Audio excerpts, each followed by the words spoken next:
de un doble femicidio. El raíz de la muerte. En Concordia contrata al remisero Martín Sebastián Palacio y lo termina matando. Esa especie de laguna donde se encontró efectivamente el cuerpo, las partes del cuerpo que restan.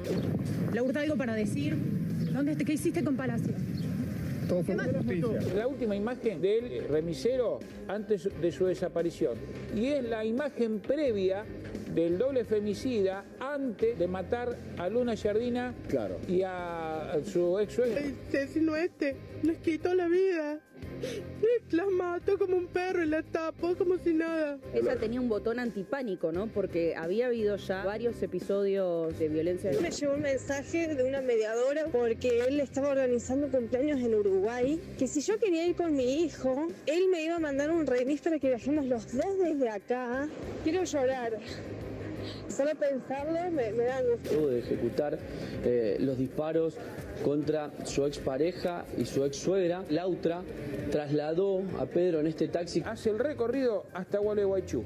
La única parada que recuerdo en Arroyito, que ahí compraron golosinas con él para darle al niño de comer. Pedía por la mamá, él le decía, no, pero por un largo tiempo no la vas a ver a tu mamá. Este momento es cuando ¿cómo lo detienen? Lo detienen, lo agarran allí dos personas, se lo llevan, está el niño allí presente. Él está desprotegido, porque él mató a las mujeres, mató a Mariel y mató a su madre. Luna vivía por su hijo. Hay que terminar con los homicidios, con la violencia de género contra las mujeres. Esto que veíamos recién en el relato de Laura, que es vecina de Luna Giardina, que es vecina de María Zamudio, se tiene que terminar de una vez. Pero la realidad indica otra cosa. Desde que asesinaron a Luna y a Mariel, hubo más femicidios y siguen creciendo. El Estado no tiene ningún tipo de política para terminar con esta masacre de mujeres, así directamente. Las están matando. Vamos a, la verdad, María Marta Nani, que es la productora ejecutiva, cuando me pasaba este dato de una estadística que lleva un estudio que hace Moalá, una ONG, un observatorio de violencia contra la mujer, me quedé sin palabras y realmente asustado. 199 femicidios en lo que va del 2025. El martes, cuando hacía el noticiero con María Laura Santillán, eran 195. Desde que asesinaron a Luna y a Mariel, mataron en menos de 5 días a 4 mujeres más. Nos tiene que interpelar como sociedad por qué hay tanta violencia y también por qué se exacerba esa violencia. No solamente porque el hombre que ejerce violencia de género sobre la mujer recibe una perimetral, recibe una orden y termina, una orden judicial de restricción y termina siendo más violento, sino también por otro detalle no menor. El Estado no está haciendo nada para evitar este baño de sangre. Y miren este número también que asusta. Una mujer es asesinada cada 26 horas. Está Victoria Aguirre acá con nosotros. Después ustedes la van a escuchar. Ella le va a contar todo. Ella es abogada, especialista en derecho de familia. También es quien se encarga de hacer la comunicación de todos los informes que hacen en este observatorio de violencia contra la mujer. Pero estos números que estamos viendo tienen que llamarnos a la reflexión. Hay que dejar de que sigan pasando hechos de violencia contra la mujer, de que chiquitos se queden sin madre directamente.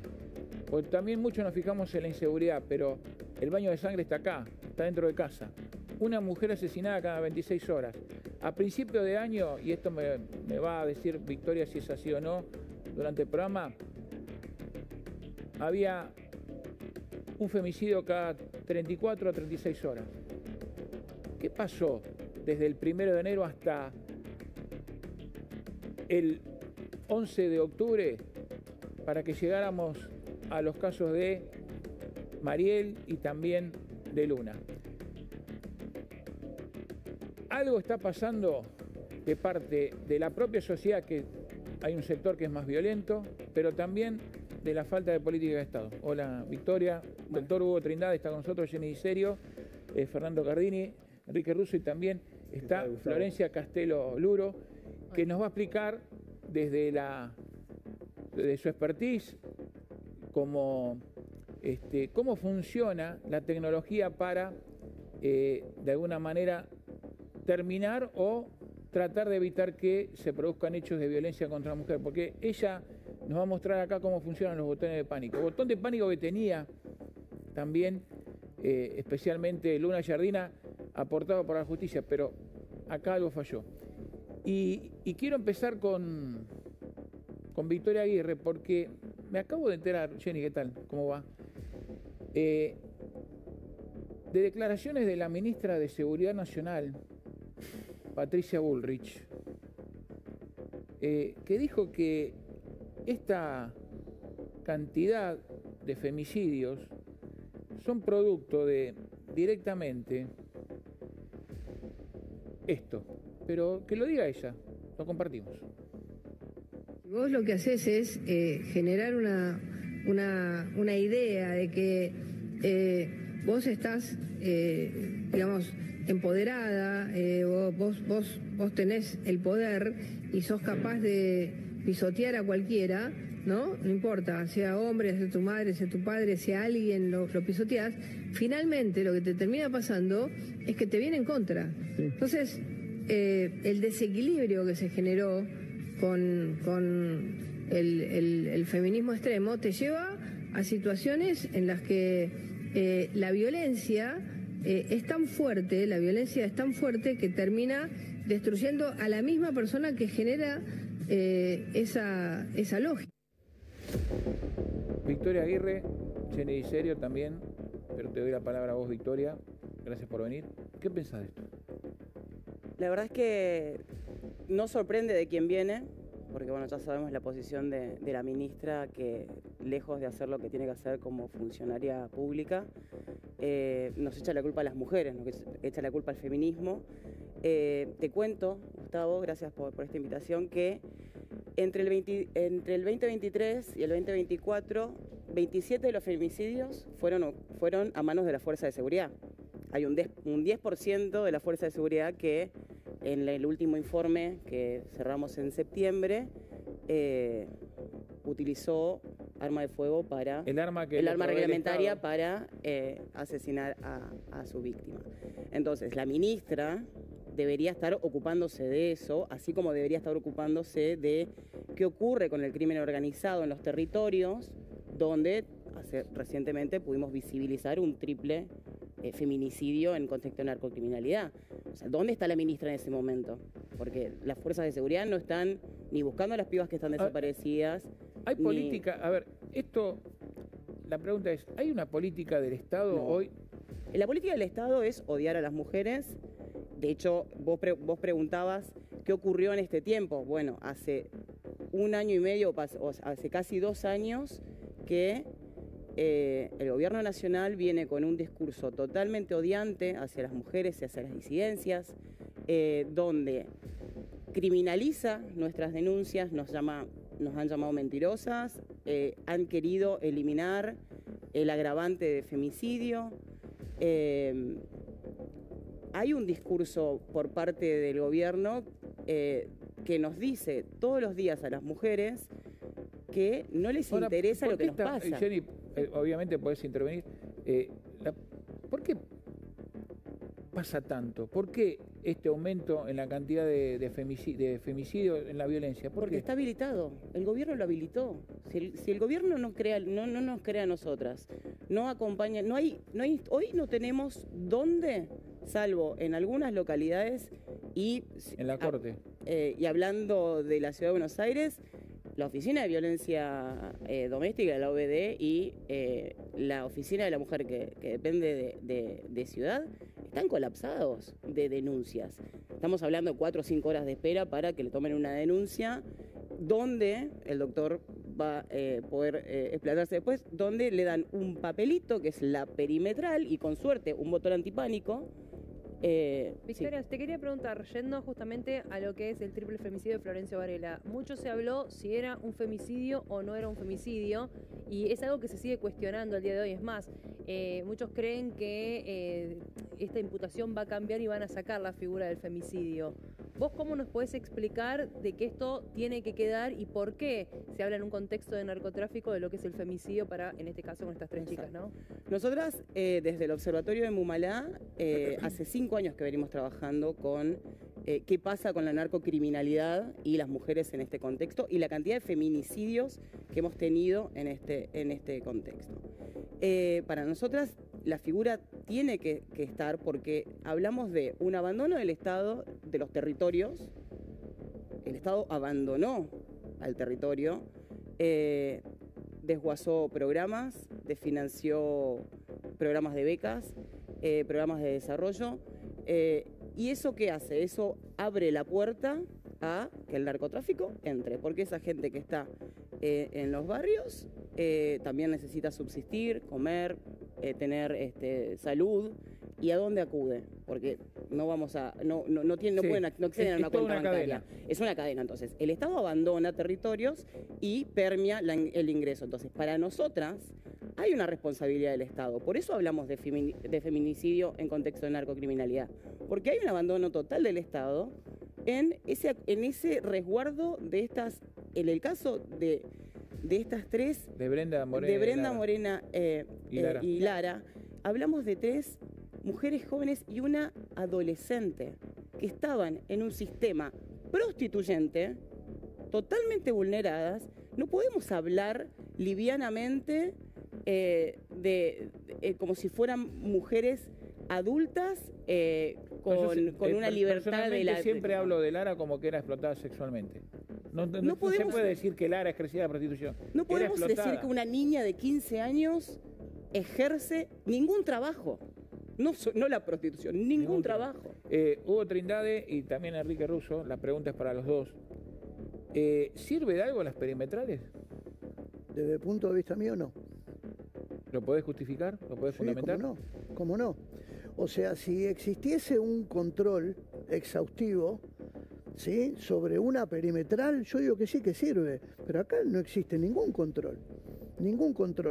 Fíjense que cuando se le da perimetral o exclusión, se reitera violencia sobre la mujer y en varias oportunidades, lo que significa que no es un método de control fehaciente como para decir, yo voy a prohibir que esta persona vuelva a reiterar violencia sobre esta mujer, ¿sí? O sea, yo pienso que es una medida que no es válida como para frenar todo este tipo de violencia contra las mujeres. ¿Usted, Enrique? Y el tema es muy complejo, ¿no? Yo creo que en muchos casos las perimetrales tienen razón y son justificadas y evitan. Porque nosotros estamos hablando siempre sobre el caso que sale a la luz y que lamentablemente aumenta las estadísticas, pero hay muchas perimetrales que funcionan y el control lo tiene que hacer la misma víctima, porque si se viola la perimetral se llama al 911 y es detenido en flagrante. Y bueno, no pasa, usted doctor. Dice que no. No, pero doctor, no pasa. Yo conozco muchos casos que pasa. Yo ejerzo defensas penales también y tengo muchos casos de personas detenidas por violar perimetrales. No es que no pasa, pasa. O sea, yo creo que no hay que hacer un número de esto. Esto es un problema integral que hay que atacarlo por un montón de costados y no llegar a la idea de romper el termómetro para curar la fiebre, ¿no? De aumentar las penas o bajarlas o poner femicidio o no. Es un tema social que hay que atacarlo brindando más salud, más educación, más seguridad y con políticas de Estado y a largo plazo. No lo vamos a solucionar diciendo está bien esto o está mal. Me parece que yo coincido con vos, pero también diciendo o planteando únicamente que es un problema integral, por ahí como es algo muy macro, no se ataca y se deja pasar. Bueno, pero hay que empezar a hacerlo, porque de esto se viene hablando muchísimo. Yo hace mucho que me dedico al periodismo y al derecho penal, y siempre que salen a la luz estos horrendos y atroces hechos, vuelve el debate y bueno, se mantiene por Pero un algo tiempo hay y que después hacer, más allá queda de lo todo. integral que vos decís, algo hay que hacer. Fíjate en esta situación, estaba la perimetral, el día viernes se le termina Luna, el día sábado ocurren los hechos. Sumó esta situación, cuando se apaga el botón antipánico, y lo contó Pablo, que es uno de los vecinos con que estuvimos entrevistando con Débora Plager, llega la policía porque se había apagado el botón antipánico, dices, bueno, se apagó. No se hicieron nada. ¿Por qué? bueno. Porque el vecino llamó por teléfono. No se podían comunicar con el teléfono de ninguna de las dos víctimas. ¿Y qué hizo la policía en ese momento? Se fue como si nada. Pero Y ahí eso es los una mala vecinos praxis tuvieron del que volver a policía. llamar. Por Entonces, ahí hay que investigar al policía porque no, ya sé, pero algo hay que hacer, más allá que sea algo integral, porque siguen pasando cosas. Pero no es que pasa siempre eso. No, sin duda. Hay pero muchas veces que se evita. Y Pero no es que doctor, no sirve. Doctor, ¿cuántas veces, en cuántas oportunidades la víctima con un botón antipánico llamó al 911 y el 911 tardó 10, 12, 15 minutos en llegar? Ese tiempo le alcanzó a un asesino para cargarse Acá una víctima. justamente está con nosotros una especialista que es Florencia Castelo Luro. Ella es experta en tecnología de la Asociación Latinoamericana de Seguridad. Hola Florencia, gracias por venir. No, muchas gracias Ella, a ustedes. a ver si la puede enfocar la cámara, tiene los distintos dispositivos antipánicos. A ver, ¿les podemos mostrar? Ahí te va a acercar la cámara. Bueno, este dispositivo es uno como el que ¿Cómo tenía... funciona? Este es uno de los dispositivos, un botón de pánico como el que tenía Luna. Es un botón que, a mi entender, hablando de tecnología, es obsoleto, no sirve. Lo que realmente sirve para una víctima de violencia de género son aplicaciones. Estos botones no es algo que uno cuando sale a la calle... A ver, ¿a qué Acá. cámara se tiene que enfocar? Acá, en esta. Ahí, Bien, este es el botón. ahí arriba. Ella tiene que mantenerlo presionado. La tuya, la que está mirando ahí arriba. En esta, acá. Esa. Ahí está. Ella tiene que mantenerlo presionado para que pueda venir la policía. ¿Qué pasa con esto? Se queda sin batería, no se envía el pánico. Miren lo que es el cargador. No es un cargador estándar que uno pueda tener en su casa o con un amigo o con un vecino. Aparte, el Estado tiene que comprar el dispositivo, que es súper costoso, tiene que ponerle una línea de telefonía móvil, la cual se puede quedar sin saldo, la cual puede estar inactiva y yo no me entero. Entonces, a mi entender, este tipo de dispositivos no sirven para estos ¿Cuánto es casos. costoso? ¿Cuánto cuesta? A mi entender, alrededor de $40, no sé en especial pero es lo que rondaban en el mercado. Lo que son las aplicaciones como Código Violeta, que utilizan en muchos municipios, son aplicaciones que se instalan en el teléfono de la víctima, que es lo primero que agarra antes de salir corriendo o de pedir ayuda. Como bien decían, cuando ella activó el botón de pánico, fue la policía... No, directamente se desactivó, estaba apagado. Ahí la policía se da cuenta y va. Claro, porque el test falló. Exacto. La aplicación también envía control de test permanentemente y además cuando la víctima activa el botón de pánico se puede activar la cámara frontal o trasera, se puede activar el audio, entonces ahí la policía tiene toda la información, no hace falta ni que deduzca ni que vea con un vecino.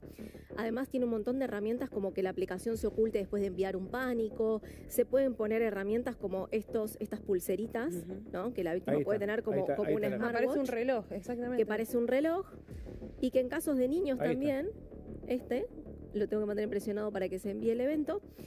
Esto comunica con la aplicación.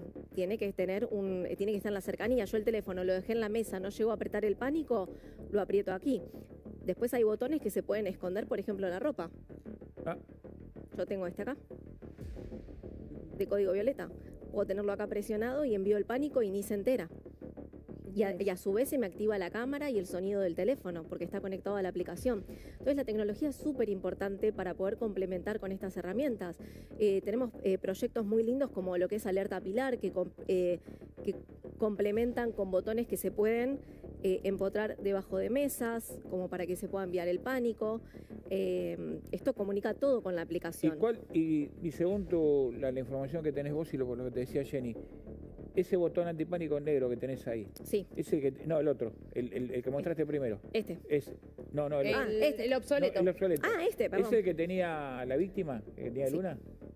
Estos son los que suelen entregar. Claro, eso se le puede haber quedado sin batería, lo pudo haber apagado el mismo femicida. Exacto. O sea, es algo que lo puede Y además vos con una aplicación podés enviar alertas de control de test para ver que esté funcionando, que esté reportando.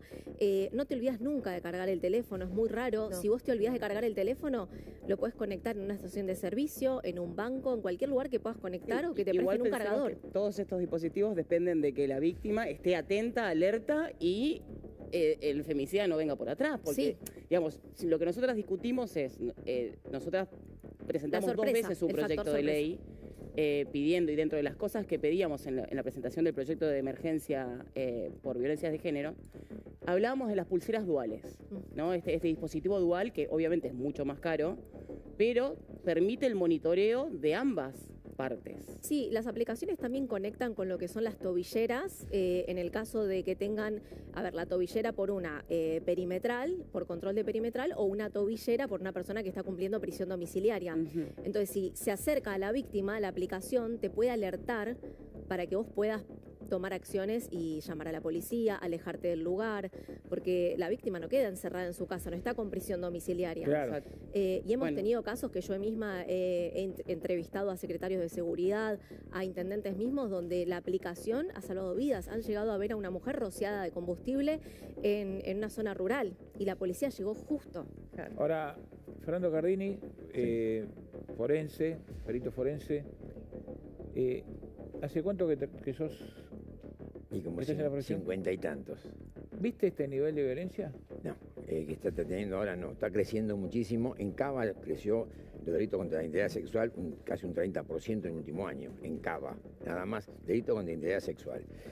Pensemos que la droga aumenta un 20% por año, la droga es uno de los temas también que asuma a todo el tema de este tipo de delitos, o sea, la droga está metida, ya sea en el femicida que se droga para cometer el delito, o que droga a la víctima para someterla, o sea, hay un montón de cosas que están subiendo cada día más y no estamos realmente haciendo la investigación que corresponde. ¿Qué significa? Cuando hay una denuncia de violencia de género, yo creo que la Fiscalía interveniente en ese tipo de denuncia tiene que comenzar a procesar todo un protocolo en el cual, primero, hay que determinar que, o sea, la ciencia forense que te dice, primero determinar si el delito existe o no existe. ¿Es una denuncia verdadera? No es verdadera. Se investiga eso. O sea, se investiga de tal manera que se puede lograr saber si la víctima realmente dijo la verdad, si el victimario es una persona agresiva, tiene ciertas características, se lo perfila adecuadamente y difícilmente si haces bien las peritaciones, las pericias, no se te puede escapar que la persona esa es potencialmente un asesino o no, o un femicida. Entonces, me parece que hoy la tecnología, como dice bien ella, está a disposición muchísimo de todos los países del mundo, y no solo está la tecnología para que la víctima esté protegida con un botón antipánico, con algún tipo de aplicación, sino también si la persona que está siendo, digamos, determinada como un posible femicida, agregarle no solo, por ejemplo, una tobillera, agregarle, por ejemplo, el tema de reconocimiento facial, data tracer. Data tracer son unos pequeños dispositivos que se colocan bajo la piel obligatoriamente, porque el fiscal dice a este señor, tengo que hacerle este tipo de seguimiento. Claro. Y cuando las aplicaciones están funcionando bien, sí, se evita el acercamiento de las personas. Entonces, independientemente que cruce, como pasó acá, que cruzó por una forma clandestina la frontera, cuando se acerca, sí. Cuando se está acercando, salta digamos, el alerta y se puede prevenir. O sea, hoy hablamos del precrimen, o sea, se puede, o sea, que algo que era una fantasía del pasado, sí, o sea, la película de Tom Cruise. Exacto. Hoy eso es una realidad, porque vos, si supónganse, acá en Argentina en su momento había 45.000 personas que eran prófugas. Se colocó 1 año y medio prácticamente, se hizo el tema del reconocimiento facial en Cava y se encontraron 1.500 prófugos que no se encontraban hacía 30 años. Ahora, ¿qué pasó? Un juez dijo, no, se prohíbe esto, y en la pandemia se prohibió el reconocimiento facial. Si eso funcionara, a nivel mundial funciona, está en el BALCRI, en Europa, el FBI, inclusive en China, se utiliza esta tecnología en el cual, por donde vos, cuando el remisero fue a recibirlo a este hombre, la cámara ya le hubiese detectado y hubiese dado la alerta. O sea, porque si podemos tener un centro de monitoreo en cada lugar, como tenemos en Cava y en otras provincias, te permite tener ese seguimiento. Esto es prevenir el crimen, prevenir el delito. Bueno, hoy se puede. Es muy importante lo que decís, Fernando, a tal punto de que no se tomó ningún tipo de prevención para evitar los asesinatos de Luna, de Mariel, ni tampoco del remisero, de Pablo Sebastián Palacio, de Martín Sebastián Palacio, perdón, porque el autor de esta masacre pasó de Uruguay a la Argentina por un lugar donde nadie lo vio, porque no hay vigilancia. 800 metros tuvo que hacer nada más, Gustavo, por el río. Solo, con una canoa. Exactamente, con total Si tranquilidad. lo hizo él, armado, ¿qué nos espera o qué pueden hacer las organizaciones que están efectivamente preparadas como algún terrorista? Pero esto tiene que llamar, y los narcos ni hablar, las fronteras porosas, pero acá Fernando Cardini hablaba de la preparación que tuvo este hombre, de si efectivamente se pudo haber evitado. Bueno, él había formado y había pergeñado este plan criminal.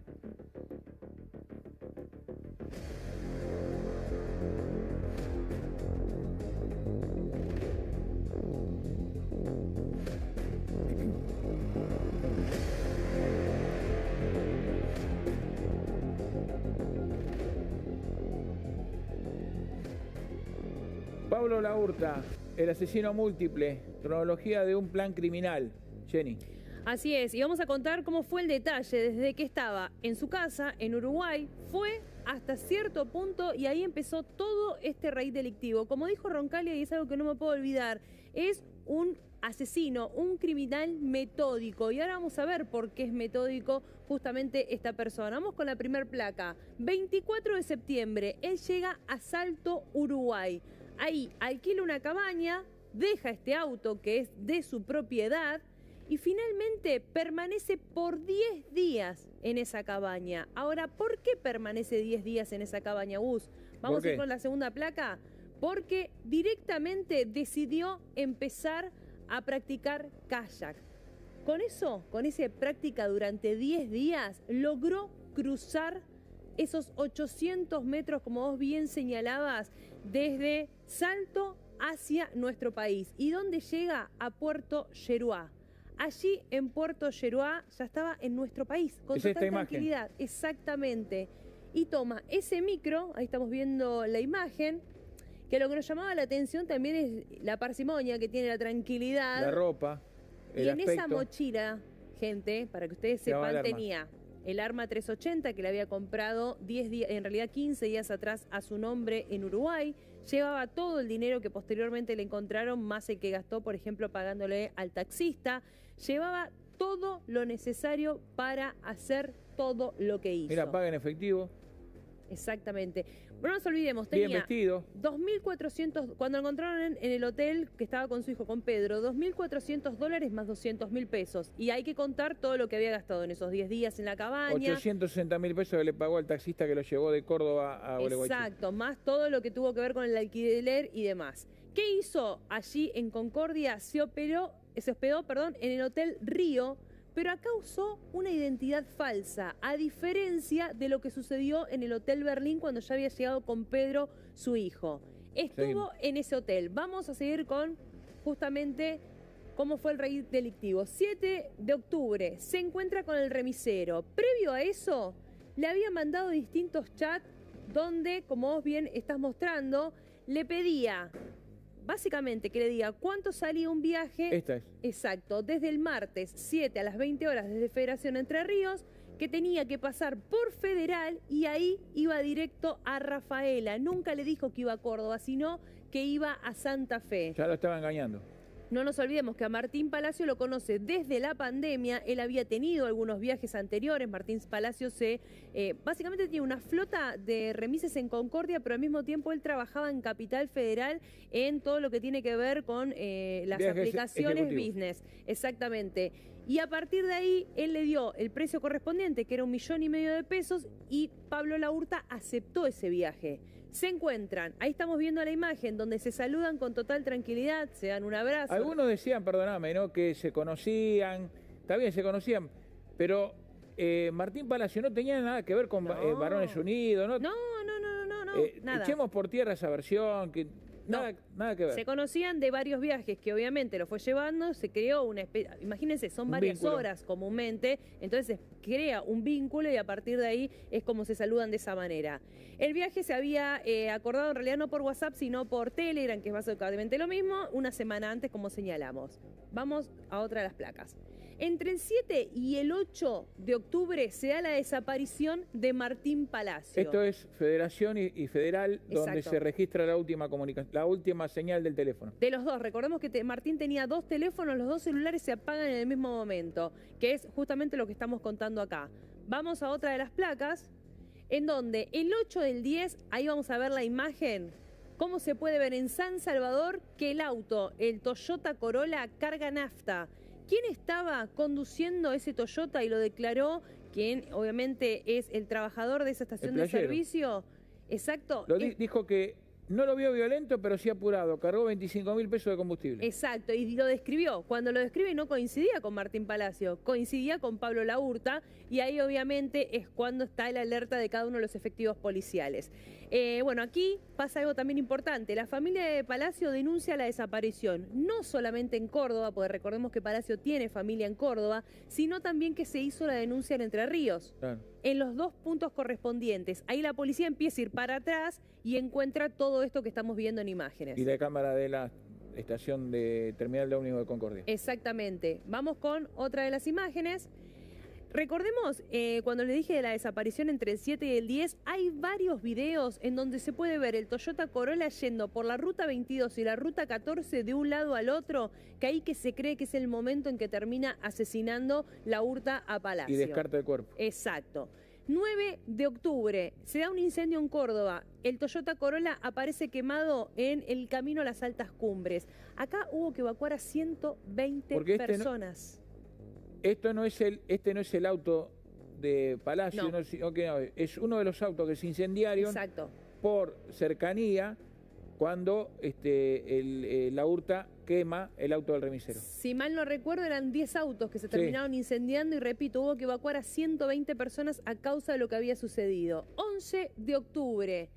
¿Qué hace Laurta? Llega a Villa Serrana, Córdoba. Ahí termina asesinando a Luna, termina asesinando a Mariel, estamos hablando de su ex esposa y su ex suegra, y huye con su hijo Pedro en un taxi. Fíjense Esta es la imagen de la casa.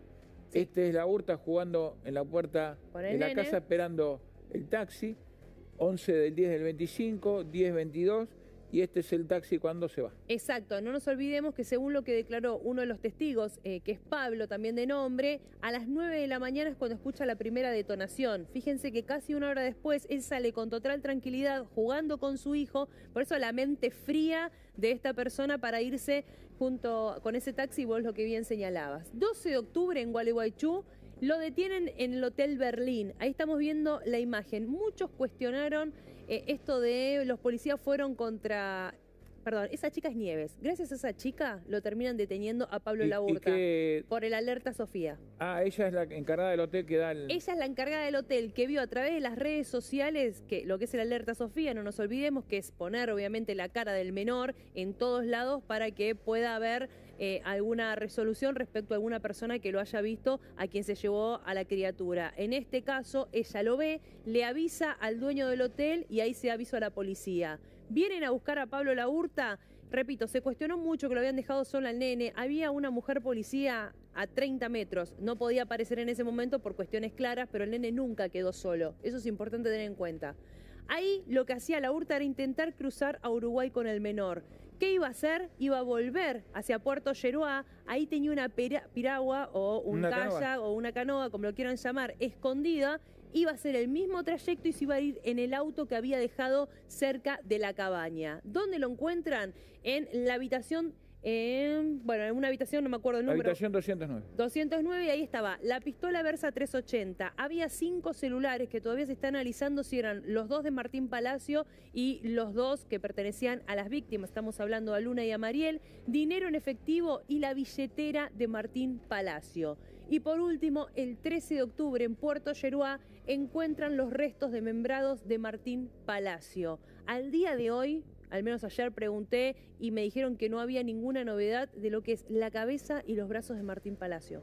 Lo desmembró y terminó dejando el cuerpo por distintos lugares. Te interrumpo un minuto que quiero compartir con ustedes información urgente en caso abierto.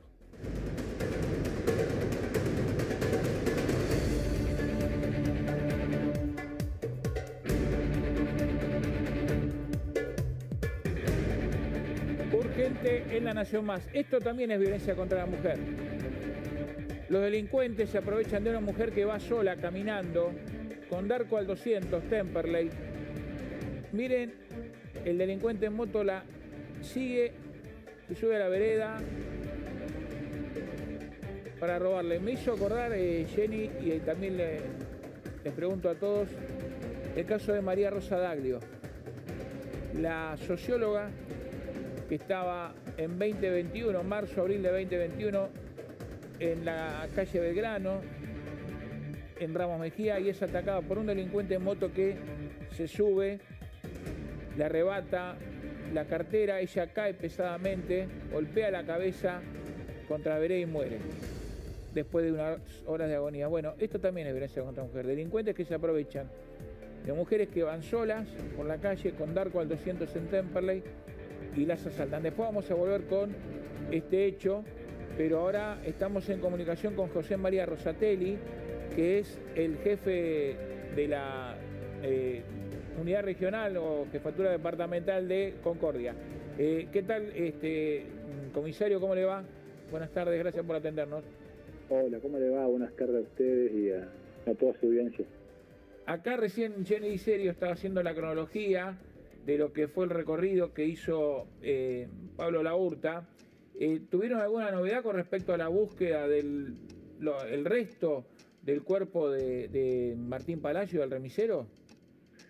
Bueno, nosotros hoy continuamos con la búsqueda, como la venimos haciendo todos los días, no solamente con personal de diferentes áreas de la policía, sino también con la ayuda de diferentes drones térmicos, como así también diferentes brigadas de K9, tanto de la policía como de bomberos voluntarios de la provincia, que nos están colaborando en esas líneas que fuimos trazando, teniendo en cuenta 3 elementos.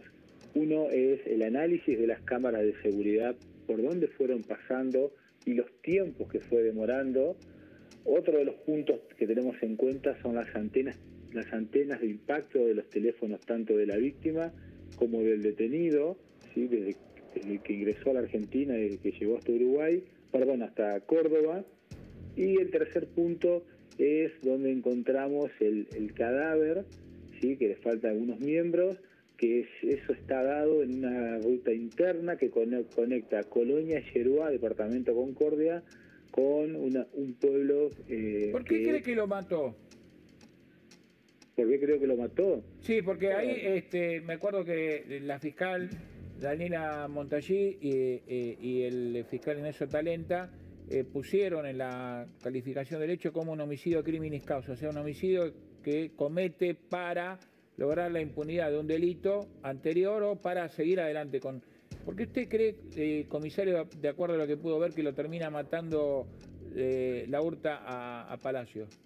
Bueno, yo creo que no hay ningún tipo de duda de que él lo ha asesinado, lo ha matado, por la hipótesis que tenemos, que tiene la Fiscalía. Eso fue en la zona entre Concordia y Federal, ¿sí?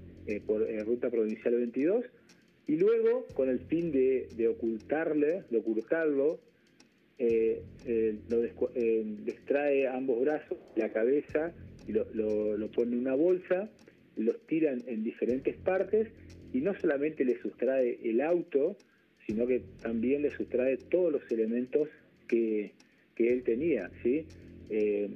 Lo que nosotros creemos y estamos convencidos de los primeros elementos que tenemos probatorios, que faltan todavía hacer más pericias, es que él, en ese objetivo que él tenía, que era llegar a Córdoba y cumplir, traer su hijo en forma ilegal a Uruguay, iba cometiendo una secuencia sincronizada de delitos con el fin de cometer su fin, pero así también ocultar su paso por la Argentina. ¿Usted cree que por eso también termina incendiando el auto en Córdoba y no lo utilizó para traer a su hijo hasta Entre Ríos? Sí, por supuesto. Yo creo que hay muchos elementos que están en la causa y que se van a producir más todavía, que en todo momento nos van demostrando esa actividad ilegal cronológica que iba haciendo al paso de todas las 3 provincias que fue transcurriendo. Comisario José María Rosatelli, le agradezco esta comunicación.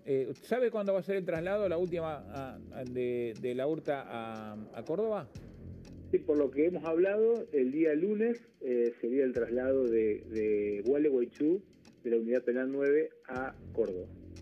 Comisario José María Rosatelli, gracias por esta comunicación y por ilustrarnos cómo sigue la investigación, porque acá no solamente la familia de Mariel Zamudio, también de Luna Jardina, sino también la familia de Martín Palacio, que está reclamando justicia. A disposición, comisario. Muchas gracias, que tenga buen día. Quiero compartir ahora y también que opinen todos los que están acá en el piso, ¿qué piensan de estas imágenes?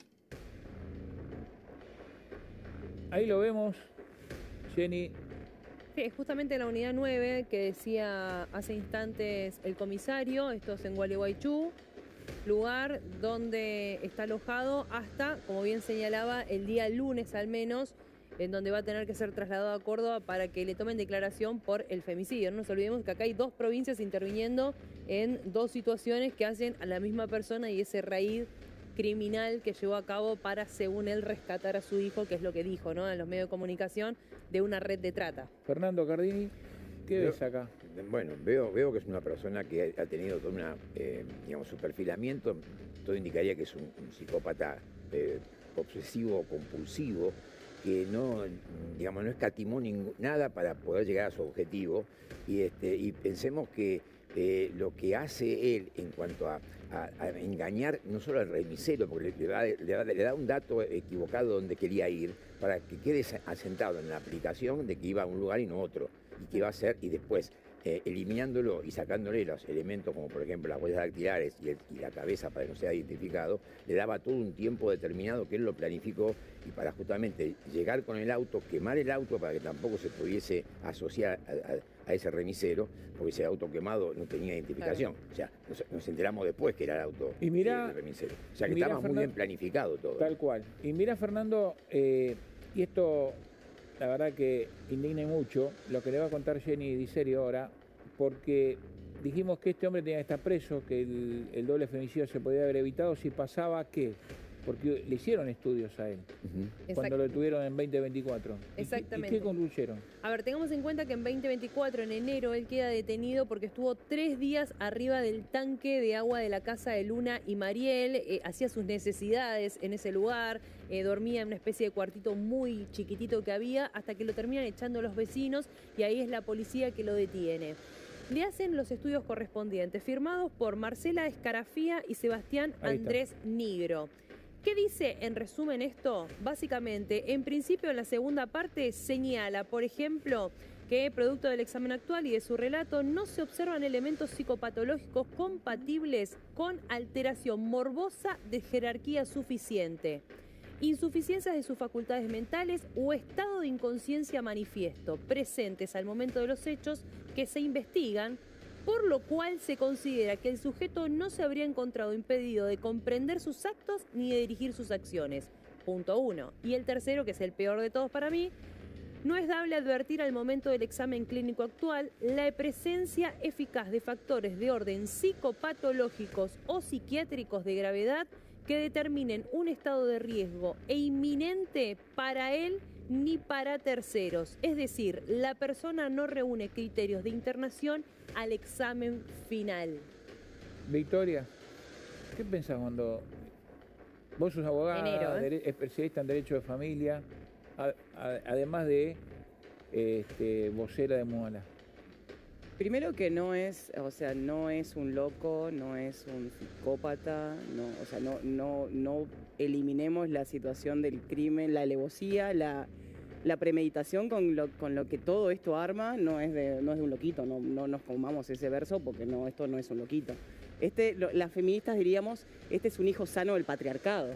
A este señor aprendió muy bien la receta de vulnerar mujeres, violentar mujeres, y objetivizar mujeres. ¿No tenían en ese momento la justicia las herramientas para dejarlo preso? Por supuesto, el gran problema que tenemos es el Poder Judicial y su falta de control, y no tiene que ver con endurecimiento de penas. Yo coincido con el doctor, no tiene que ver, no es una cuestión punitivista. Elevar las penas no ha evitado crímenes. Sí nos parece que la figura digamos, que el agravante por violencia de género tiene que existir en el Código Penal. Eso es una discusión que no estamos dispuestas a abandonar, si es que se vuelve a dar ese debate, pero lo que necesitamos es un control efectivo del Estado, un control efectivo del Poder Judicial, porque vos decías al principio, primero que hoy no tenemos políticas públicas, ni que acompañen, ni que prevengan, ni que sancionen la violencia por motivos de género. Pero en este contexto donde tenemos 199 femicidios en lo que va del año, tuvimos 15 en 17 días, tenemos 810 sobrevivientes de la violencia machista. Intentos de femicidio en Argentina, 810. Y sobre esos 810, el Estado tampoco está haciendo nada, porque no hay programas que acompañen, no hay dónde ir a denunciar. Hoy volvemos a tener el relato de, no me están tomando la denuncia, me mandan a mi casa porque me dicen que no tengo nada.